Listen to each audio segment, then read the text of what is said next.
Hello दोस्तों। तो वापस से आपका स्वागत है एक्सेल की नई दुनिया में, क्लास 1 लेक्चर 3।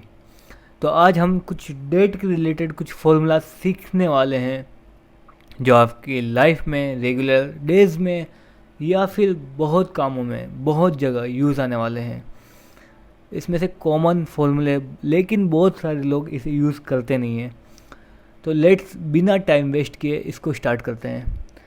तो सबसे पहले अगर हमें नॉर्मल डेज़ में जैसे कि हम स्टार्ट कर रहे हैं तो हमें एंड, जैसे कि हमें पता होता है कि 10 महीने बाद हमारा एंड है, और हर महीने जैसे कि किसी की ईएमआई भरनी हो या किसी को इंटरेस्ट कैलकुलेट करना हो तो उसको हर 10 मंथ्स 9 मंथ्स नेक्स्ट मंथ में वो डेट चाहिए होती है। तो सबसे पहले हम ई डेट का फॉर्मूला सीखने वाले हैं। ई डेट का फॉर्मूला क्या होता है कि अगर अपने को इस डेट से, समझ लो कि आज की डेट है, वहाँ से अगर कहीं लास्ट तक अपने को उसको ढूंढना है कि 3 महीने बाद या 4 महीने बाद उसको कैलकुलेट करना है, जैसे कि वो 3 मंथ्स लिखे और वो कैलकुलेट होके आ जाए, तो वो कैसे करेंगे? तो उसका फॉर्मूला है ई डेट। तो देखो, मैंने ई स्टार्ट डेट तो ले लिया है, अब मेरे को चाहिए एंड डेट। तो मैं क्या करूँगा, जैसे कि इक्वल टू ई डेट, ठीक है, ब्रैकेट ओपन। अब स्टार्ट डेट मैंने ऊपर लिख दी है, इसको करूँगा सिलेक्ट, कोमा, जितने मंथ्स चाहिए, जैसे कि मैंने 10 मंथ सिलेक्ट किए तो ये मेरे को 10 मंथ्स के बाद की डेट बता देगा। तो ये आ गया 10 मंथ्स यानी 11 मंथ्स का, 10 मंथ्स प्लस 1, क्योंकि इसको काउंट नहीं करता ये। तो ये आ गया 01 नवंबर 2024। ठीक है, अब बहुत सालों में ऐसा आएगा कि नवंबर यानी कि 11/01/24 होगा। तो उसको कैसे चेंज करना है? तो उसके लिए होम मेन्यू में कस्टम में जाना है। कस्टम में यहाँ पे मोर नंबर फॉर्मेट्स, उसके अंदर कस्टम, कस्टम के अंदर आएगा DDMMMYY। यहाँ से चेंज करोगे तो आपको ये वाला फॉर्मेट मिल जाएगा। तो इसके बाद अब एक आता है ई मंथ्स, जैसे कि अपन कोई भी डेट लिख रहे हैं, अगर हमें उसकी लास्ट यानी एंडिंग डेट चाहिए तो वो कैसे फाइंड आउट करेंगे? मतलब जैसे कि कोई भी मंथ हो, उसका लास्ट एंडिंग वाला चाहिए कि मैंने 10 डाला तो नवंबर का लास्ट वाला एंड वाला डेट मेरे को आना चाहिए कि कौन सा है। जैसे कि अपने को बार बार याद करना होता है कि यार जनवरी में 31 है, फेब में 28 है या 29 है, वापस से मार्च में 31 है। तो ऐसे हमें याद करना होता है, बट अगर सिस्टम है तो हमें याद करने की क्या ज़रूरत। तो इसीलिए एक फॉर्मूला है E month, EO equal to EO month, then bracket open, हम करेंगे सिलेक्ट स्टार्ट डेट और अपने को चाहिए कितने मंथ्स। तो मैंने लेट्स अज्यूम 8 मंथ्स के बाद चाहिए और ब्रैकेट क्लोज। ये आ गया 30 सितंबर, यानी कि सितंबर में 30 डेज़ होते हैं, तो ये लास्ट डेट इसने ला के दे दिया।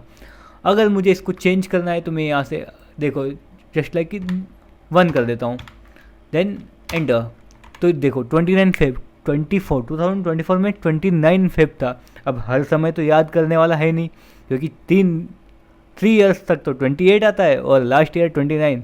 तो अगर कोई ज़्यादा काम में व्यस्त है, बिजी है, तो वो 28 ही लिखेगा, बट ये सिस्टम है तो ये मिस्टेक नहीं करेगा। उसके बाद आता है ई, जैसे कि अभी अपने को आज की डेट चाहिए, तो आज की डेट लाने के लिए एक फॉर्मूला इक्वल टू टुडे। तो टुडे से आज की डेट आ जाएगी विद द टाइम। तो जस्ट लाइक अपन टाइप करते ई equal to today, bracket open and bracket close और एंटर। तो देखो आज जो डेट है मेरे पास वो डेट यहाँ आ गई 11 मार्च 2024। ठीक है, ये है टुडे का फॉर्मूला। देन आते हैं डेटेड इफ़। बहुत सारे फॉर्मूले, ये जो मैंने बेसिक फॉर्मूले आपको दिखाए ये तो बहुत सारे दिखाएंगे और ये आपको एक्सेल में भी मिल जाएंगे, बट डेटेड इफ़ का जो फॉर्मूला है वो आपको एक्सेल वाला भी प्रोवाइड नहीं करता। वो भी आपको फंक्शन नहीं बताएगा कि अंदर क्या टाइप करना है, कहाँ से टाइप करना है। तो डेटेड इफ़ का फॉर्मूला आप चाहो तो कहीं लिख सकते हो। तो उसके लिए अपने को पहले 2 अपने को वैल्यू चाहिए, स्टार्ट डेट और एंड डेट, और एक और लास्ट में एक क्राइटेरिया है, वो मैं आपको बाद में बताऊंगा फॉर्मूला के साथ। तो मैं पहले एंड डेट लिख देता हूँ। तो अपन जो एंड डेट इतनी देर से कैलकुलेट कर रहे थे उसी को लिख देते हैं। देखो ये जैसे वैल्यू में आ गई, तो सिंपली मैं क्या करूँगा, मैं यहाँ से करूँगा फॉर्मेट पेंटर और यहाँ पे करूँगा पेस्ट। तो इसने ऑटोमेटिक वो डेट ले ली।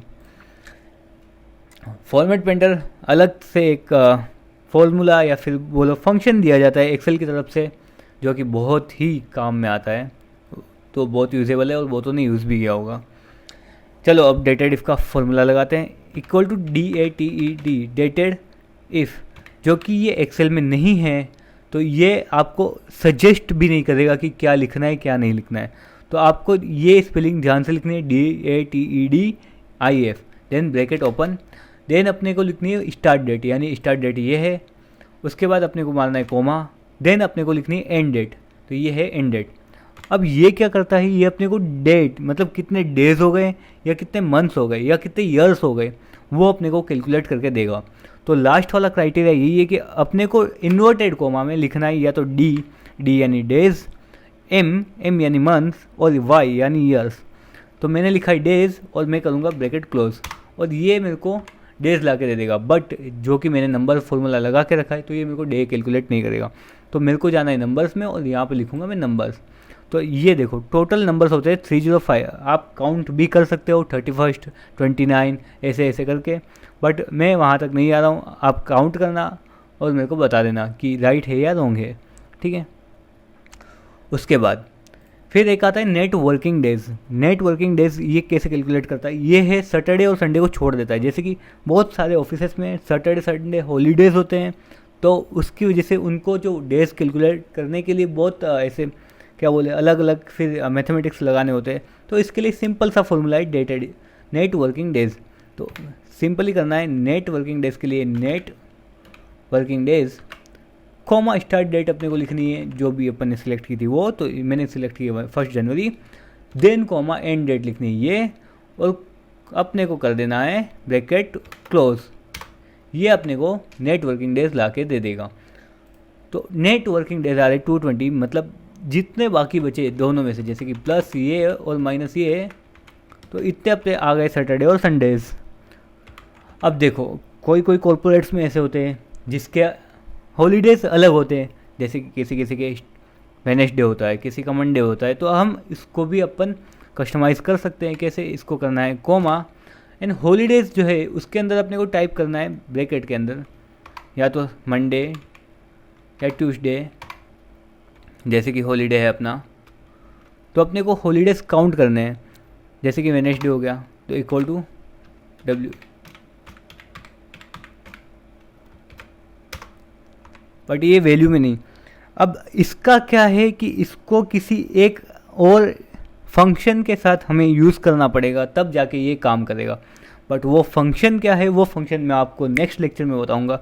तो अगर ये फंक्शन आपको जानना है तो इसी के लिए आप नेक्स्ट सेशन में बने रहिए, या फिर मैं इसके लिए एक शॉर्ट्स डाल के रख दूंगा 60 सेकंड्स का जो पर्टिकुलरली इसी के ऊपर बेस्ड होगा। तो ये देखने के लिए बने रहिए चैनल पे। थैंक यू, धन्यवाद, शुक्रिया।